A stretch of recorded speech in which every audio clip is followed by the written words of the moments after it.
Hello students, welcome to all of you on my YouTube channel Shukla and company. Students, आज हम अपनी accounting की class में नया टॉपिक स्टार्ट करने चल रहे हैं। अकाउंटिंग प्रिंसिपल्स के बारे में हम बात करने वाले हैं। जैसा कि आप सभी अभी तक जान रहे हैं, हमने जनरल एंट्री बेसिक कंप्लीट कर दिया। फिर उसके बाद हम कहें कि आपका सब्सिडरी बुक्स, कैश बुक, ये सभी चीजें कंप्लीट हो चुकी हैं। और अब जो हम कहें कि आपका एक क्लास स्टार्ट होने चल रहा है अकाउंटिंग कॉन्सेप्ट्स के, एक पूरी थ्योरेटिकल क्लास होने वाली है। लेकिन अकाउंट का सबसे ज्यादा इंपॉर्टेंट, हम कहें कि मोस्ट इंपॉर्टेंट पार्ट ये होता है कि अगर इन चीजों को आप अच्छे से समझ गए तो आपका जो कर सकते हैं कि अकाउंट्स का, हम बार बार बोलते हैं ना, आप लोगों के कॉन्सेप्ट्स खराब है, ठीक, क्योंकि आपको बेसिक थ्योरी ही नहीं पता है। तो इसी की वजह से आपको कर सकते हैं कि अकाउंट में प्रॉब्लम आते हैं। अगर इन चीजों को आप अच्छे से समझ गए तो आपका कर सकते हैं कि अकाउंट का बेस और ज्यादा मजबूत हो जाता है।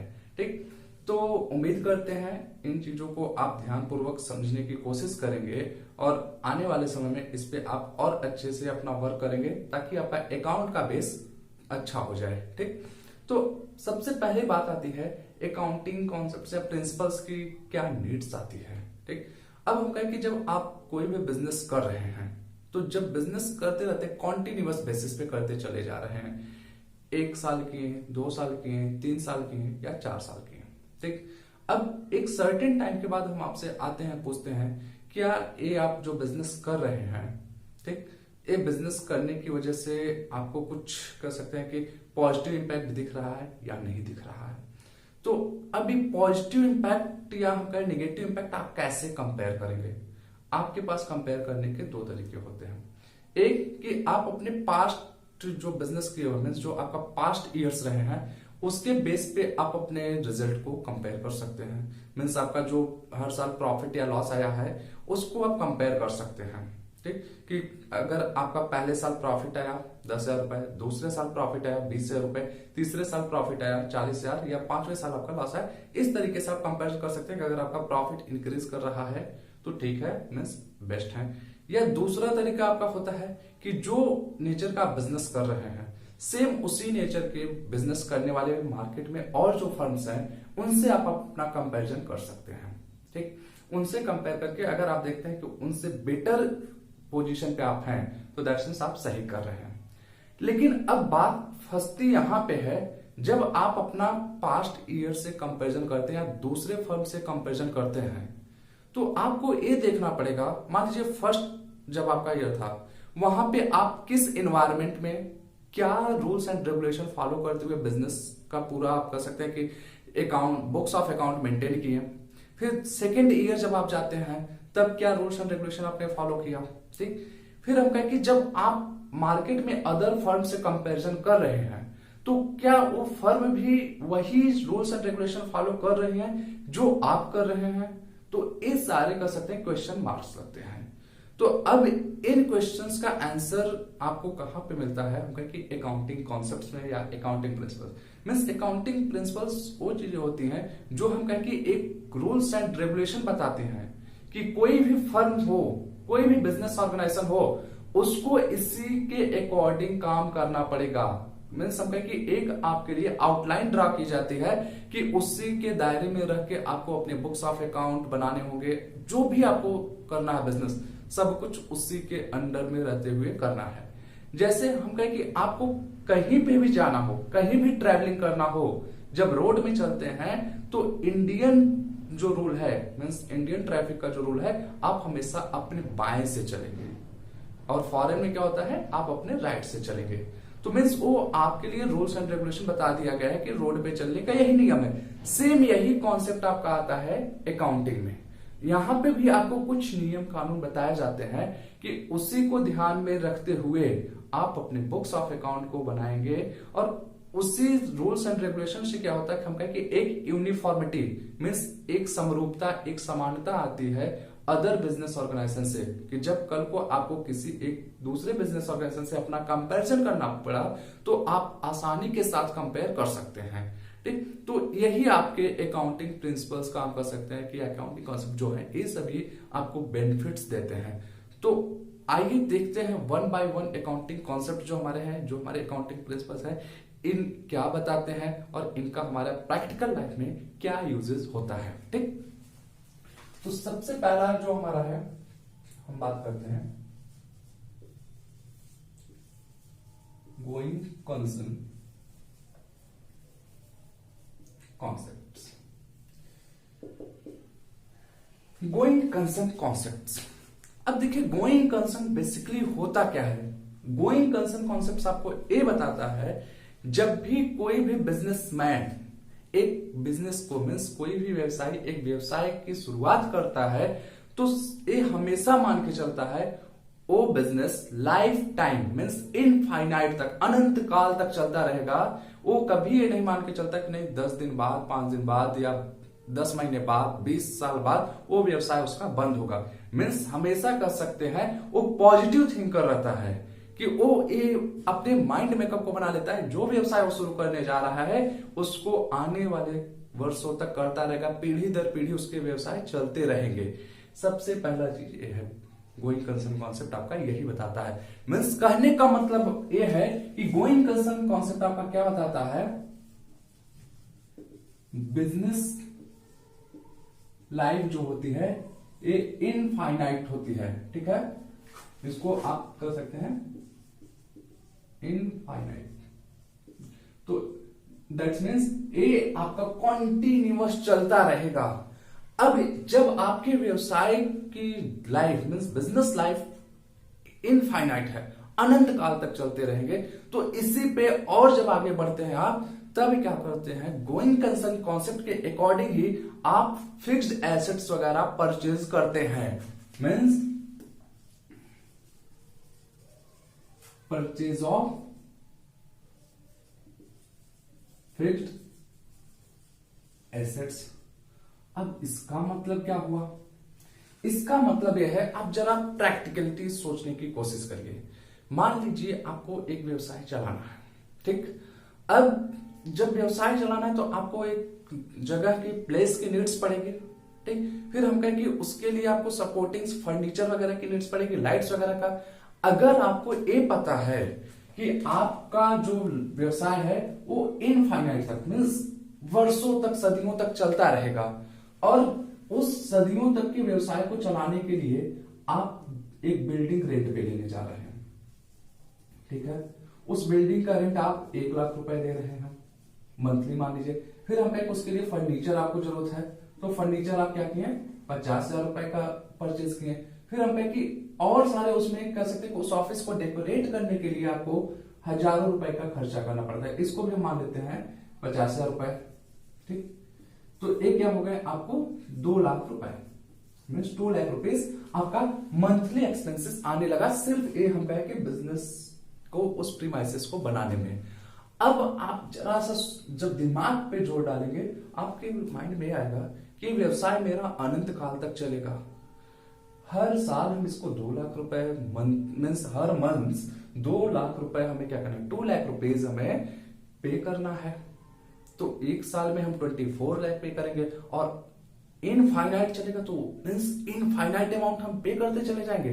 तो कहीं ना कहीं फिर आपके माइंड में क्वेश्चन रेज होने स्टार्ट होते हैं, क्यों ना हम इन सारी चीजों को अपना खुद का बना लें, मीन्स खुद की बिल्डिंग हो, खुद के फर्नीचर हो, कि किसी को हमें मंथली बेस पे रेंट ना पे करना हो। जब परचेज ऑफ फिक्स्ड एसेट्स वगैरह की बात आती है तो हम यहीं पे कॉन्सेप्ट को, इसी कॉन्सेप्ट को अप्लाई करते हैं। जैसे हम आपको एक और एग्जांपल देने की कोशिश करते हैं, प्रैक्टिकल लाइफ में आप जाके देखिए कि फॉर एग्जांपल आपके पापा का जॉब चल रहा है, आज के समय में वो बनारस में थे, लेकिन उनकी जॉब के ट्रांसफर होकर पहुंच जाते हैं वो लखनऊ। और जब जॉब लखनऊ ट्रांसफर होकर उनका जाता है तो उनको इस चीज को पता है कि आने वाले 40 साल तक अब उनका ट्रांसफर नहीं होने वाला है, वो लखनऊ में रहेंगे। और जब लखनऊ में वो रह रहे हैं, वहां उनका कोई घर नहीं है, तो उनको जो रहने के लिए आवास की जरूरत है, घर की जरूरत है, उसका रेंट 50,000 रुपए है। अब 50,000 रुपए का वो 12 में मल्टीप्लाई करेंगे एंड 40 ईयर्स मल्टीप्लाई करेंगे, उनको करोड़ों रुपए दिखेंगे। फिर उनके माइंड में एक चीज आना स्टार्ट होता है, क्वेश्चन आता है, अगर हम करोड़ों रुपए लगा रहे हैं उसके बाद भी हमारे पास वो प्रॉपर्टी अपनी नहीं रहेगी, जब हमें इतने वर्षों तक यहां रहना है, क्यों ना हम उस खुद की प्रॉपर्टी बना ले जिससे कि मेरा बाकी का पैसा सेव हो जाए। तो तुरंत क्या होता है, परचेज ऑफ फिक्स्ड एसेट्स की बात आ जाती है। मींस गोइंग कंसर्न कॉन्सेप्ट ही हमें ये बोलता है कि आप क्या करो कि एसेट्स को परचेज कर लो, जिस चीज को आपके बिजनेस ऑर्गेनाइजेशन में कॉन्टिन्यूअस बेस पे नीड्स पड़ने वाली है, कई वर्षों तक आपको जरूरत पड़ने वाला है। फिर इसके बाद और आप एग्जांपल के तौर से समझने की कोशिश कीजिए कि टेंट का एग्जांपल लेते हैं। हम लोग के घर में क्या होता है, नॉर्मली फंक्शंस वगैरह होते हैं, शादी ब्याह बर्थडे का होता है, फिर उसके बाद हम कि कुछ भी आप इवेंट ले लीजिए जिसपे हमें क्या करना होता है, टेंट की नीड्स पड़ती है कि हमें क्या कर सकते हैं कि वहां पे खाने बनाने वाले की नीड्स पड़ती है, और टेंट में जब हमें क्या चेयर्स टेबल्स इन सब चीजों की जरूरत पड़ती है। तो अब थोड़ा आप ध्यान से देखिए कि वो फंक्शंस क्या है हमारे घर पे साल भर में एक बार, या शादियां क्या होती हैं कि कई सालों में एक बार पड़ती हैं। तो हम क्या करते हैं, उस चीज को रेंट पे ले लेते हैं।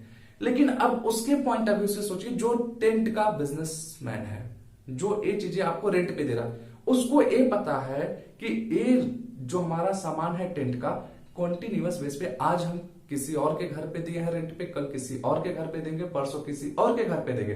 तो क्या करता है, उसको परचेज करके अपने यहां रख लेता है क्योंकि वो उसका बिजनेस है। तो दैट मीन्स ओवरऑल हम यहाँ पे कहें कि जब आपको ये पता है कि आपके बिजनेस की लाइफ इनफाइनाइट है, तो आप क्या करते हैं, फिक्स्ड एसेट्स का परचेजिंग कर लेते हैं।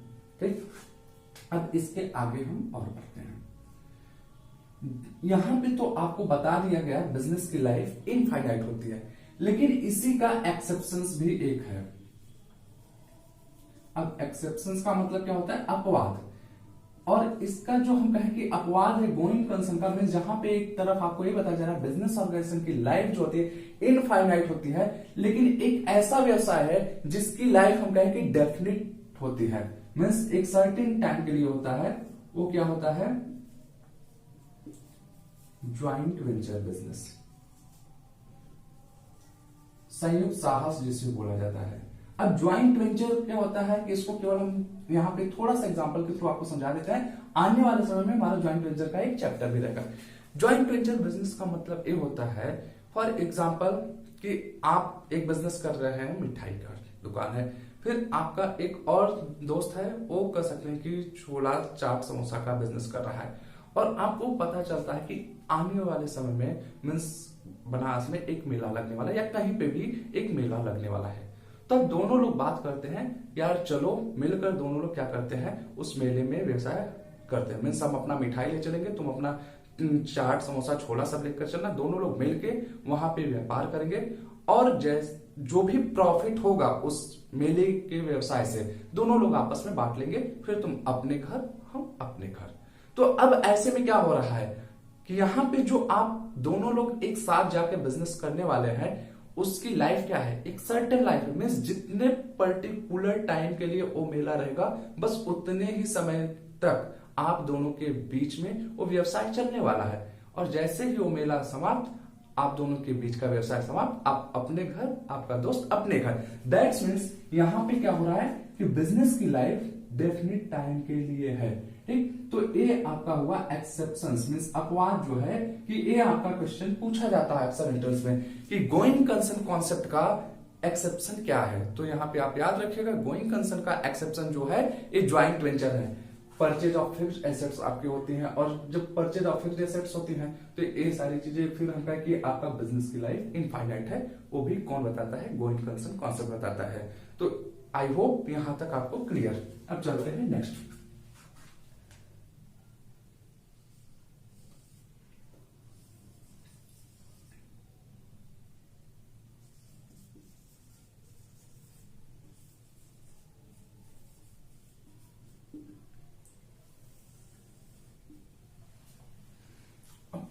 नेक्स्ट हमारा जो आता है कंसिस्टेंसी कॉन्सेप्ट, मीन्स कंसिस्टेंस होना।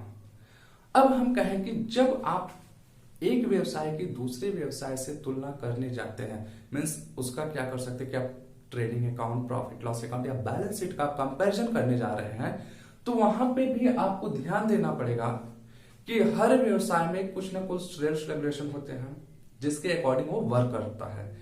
अब हम कहें कि यहां पे आपको ये देखने की आवश्यकता है कि क्या जो रूल्स एंड रेगुलेशन उस बिजनेस ऑर्गेनाइजेशन में बनाए गए थे वो कितने समय के अंतराल पे चेंज हो रहे हैं, कितने समय के अंतराल पे चेंज हो रहे हैं। एक एग्जांपल के थ्रू आप समझने की कोशिश कीजिएगा। फॉर एग्जांपल हम कहते हैं एक फ्रेंड था एक्स, दूसरा था वाई, ठीक। ये दोनों आपस में दोस्त थे और ये दोनों लोग क्या करते हैं, क्लास 10th में पढ़ाई करते हैं।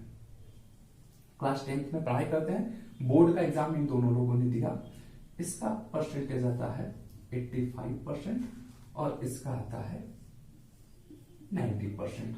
और दोनों लोग की जो स्ट्रीम थी क्लास 10th की, ये थी मैथ की, ठीक। मीन्स मैथ से दोनों लोग पढ़ाई करते हैं, साइंस साइड पे रखते हैं 85% 90%।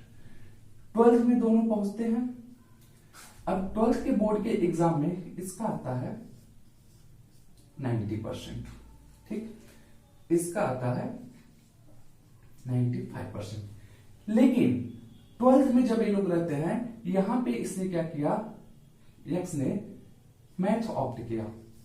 ये अभी भी मैथ पे रहता है, लेकिन वाई ने क्या किया था, कॉमर्स ले लिया। जो इसका 95% है वो कॉमर्स में आया। फिर आफ्टर 12th जब ये लोग चलते हैं ग्रेजुएशन में, ठीक। ग्रेजुएशन में जब ये जाता है, एक्स का आता है 95%, इसका आता है 99%, ठीक। अब यहां पे ध्यान दीजिएगा, अगेन ये मैथ्स स्ट्रीम से ही रहता है, मीन्स बीएससी करता है, लेकिन ये क्या करते हैं, बीए करते हैं। बीए आपको पता होगा ये आर्ट स्ट्रीम में आता है। मीन्स यहाँ पे ये क्या थे, मैथ में थे 10th में, 12th में गए इन्होंने कॉमर्स लिया, 10th में फिर ग्रेजुएशन में गए इन्होंने क्या किया, बीए आर्ट साइंस चूज कर लिया। अब एक्स के पापा एंड वाई के पापा एक दिन मिल जाते हैं। जब दोनों लोग के पापा मिलते हैं तो ये दोनों आपस में बात करते हैं, अरे आपके बेटे की पढ़ाई कैसी चल रही है। एक्स के पापा ने वाई के पापा से पूछा, वाई के पापा ने बताया कि बहुत अच्छा, मेरा लड़का 90% क्लास 10th में लाया, 95 लाया क्लास 12th में एंड 99% लाया है ग्रेजुएशन में।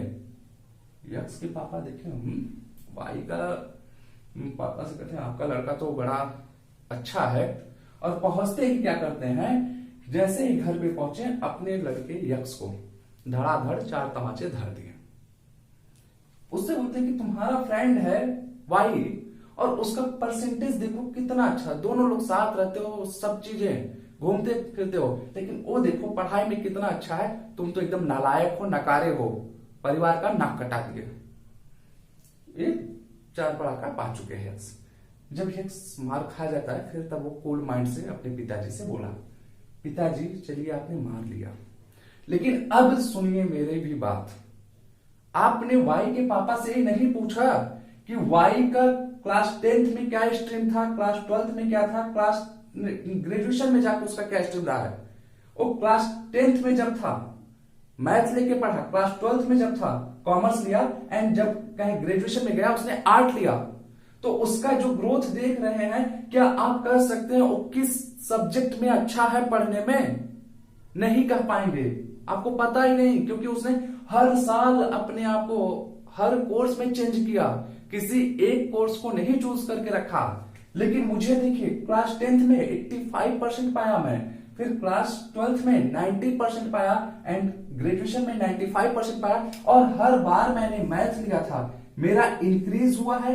एंड जब क्लास 12th एंड ग्रेजुएशन में मेरा जो परसेंटेज आया है, मैं अपने स्कूल का टॉपर रहा हूं, मैथ स्ट्रीम से मैं टॉपर रहा हूं। जैसे ही यक्स ने इस एक्सक्यूज को दिया अपने पापा को, उसके पापा को बहुत गिल्टी फील हुआ, कहे वो तुमने कंसिस्टेंस रहा। कहने का मतलब यह है कि जब भी आप कंपैरिजन करेंगे दो फर्म के बीच में, आपको ये देखना पड़ेगा जो रूल्स एंड रेगुलेशन उन दोनों फर्म के द्वारा अपनाए जा रहे हैं, क्या वो कंसिस्टेंट हैं, क्या लगातार सेम चल रहे हैं, या बहुत जल्दी चेंज हो जाते हैं। ये आपको ध्यान देने की आवश्यकता होती है बिजनेस ऑर्गेनाइजेशन में। दैट्स मीन्स कंसिस्टेंसी कॉन्सेप्ट आपका ये बताता है किसी भी व्यवसाय में रूल्स एंड रेगुलेशंस जो भी होते हैं आपके, ठीक,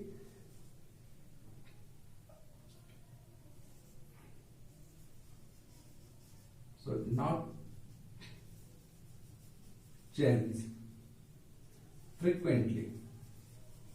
मीन्स हम कहें कि आपके व्यवसाय में कोई भी रूल्स एंड रेगुलेशन आप बना रहे हैं उसको आप बहुत जल्द चेंज मत करिए, अन्यथा क्या होगा कि जो आपका बिजनेस का रिजल्ट आ रहा है वो कंफ्यूजिंग होगा। कहने का मतलब और डिटेल में चलते हैं हम। आप लोग डेप्रिसिएशन के मेथड्स पढ़े होंगे। मान लीजिए एक साल आपका फर्स्ट ईयर है, आपने इस साल जो डेप्रिसिएशन का मेथड अप्लाई किया, स्ट्रेट लाइन मेथड अप्लाई किया, अगले साल आपने उसी मेथड को चेंज कर दिया, WDV written down value method apply किया, फिर नेक्स्ट ईयर जाते हैं आप एन्युटी मेथड से डिप्रिसिएशन लगा रहे हैं। यहां पे क्या कर रहे हैं, हर साल आप अपना मेथड्स ऑफ डिप्रिसिएशन चेंज कर दे रहे हैं, और इसकी वजह से हम कहें कि हर साल आपका डिप्रिसिएशन का अमाउंट बदलेगा, आपके एसेट्स की वैल्यू बदल जाएगी। जब आप अपने पास्ट रिजल्ट को कंपेयर करेंगे तो आप सही रिजल्ट नहीं पाएंगे, मीन्स यहां पे सही कंपैरिजन नहीं हो पाएगा, पहली चीज। फिर दूसरी चीज हम कहें, मान लीजिए आपके ऑर्गेनाइजेशन का जो टाइमिंग है, आपने पहले महीने में क्या रखा, 9 बजे से एम्प्लॉयज को बुला लिया, और जब पहला महीना चलता है आपने देखा एम्प्लॉयज खुश नहीं है, फिर आपने क्या किया, फिर अगले महीने में एम्प्लॉयज को बोला कि आप 10 बजे से आओ। थोड़ा सा उस माहौल में एम्प्लॉयज खुश हो गए, लेकिन आपकी ऑर्गेनाइजेशन की प्रोडक्टिविटी घट गई। फिर आपने नेक्स्ट मंथ में गए कि एम्प्लॉयज को 12 बजे से बुलाया। मीन्स हर महीने आपने क्या किया, टाइम चेंज किया, आप एक ही टाइम पे अडिग नहीं रहे। तो ऐसे में आप इस चीज को नहीं एनालिसिस कर पाएंगे आपके ऑर्गेनाइजेशन के लिए कौन सा टाइम सुटेबल है। जैसे हम लोग भी क्या करते हैं लाइफ में कि कभी कभी मन किया बहुत ज्यादा पढ़ लिए, कभी कभी मन किया नहीं पढ़े, कभी कभी हल्का सा पढ़े, कंसिस्टेंस नहीं है, एक ही चीज पे फोकस नहीं है, और उसका नतीजा ये होता है हम कभी समझ ही नहीं पाते हैं हमें कितना घंटा पढ़ना चाहिए, कैसे पढ़े कि हमारा अच्छे से सिलेबस कवर हो जाए, और साथ ही साथ हम कहें कि हमारा कह सकते हैं कि मेंटली सेटिस्फैक्शन बना रहे। इन चीजों पे फोकस नहीं कर पाते हैं due to not consistency, means हम कंसिस्टेंस नहीं रहते हैं। तो और फिर हम कहें कि अगर और डिटेल में आप चलेंगे तो जब एक बिजनेस से दूसरे बिजनेस का कंपैरिजन कर रहे हैं, हो सकता है कि पहला जो बिजनेस ऑर्गेनाइजेशन है वो डेप्रिसिएशन का मेथड क्या कर रहा है, WDV अप्लाई कर रहा है, दूसरा वाला स्ट्रेट लाइन मेथड अप्लाई कर रहा है। अब दोनों के जो रूल्स मेथड्स एंड डेप्रिसिएशन के डिफरेंस है, तो यहां दोनों बिजनेस का जब कंपैरिजन करेंगे आप सही रिजल्ट नहीं पाएंगे। तो ओवरऑल कहने का मतलब है कंसिस्टेंसी कॉन्सेप्ट आपका ए बोलता है बिजनेस ऑर्गेनाइजेशन में जब रूल्स एंड रेगुलेशन जो आपके होंगे वो कंसिस्टेंट वे में होने चाहिए, मींस जल्दी जल्दी आप चेंज नहीं करें। अगर ऐसा आप करेंगे तो आपका जो रिजल्ट आएगा बिजनेस ऑर्गेनाइजेशन का वो सेटिस्फैक्टरी नहीं रहेगा। ठीक, तो ये आपका सेकेंड बात आता है कंसिस्टेंसी में। अब चलते हैं हम नेक्स्ट पे।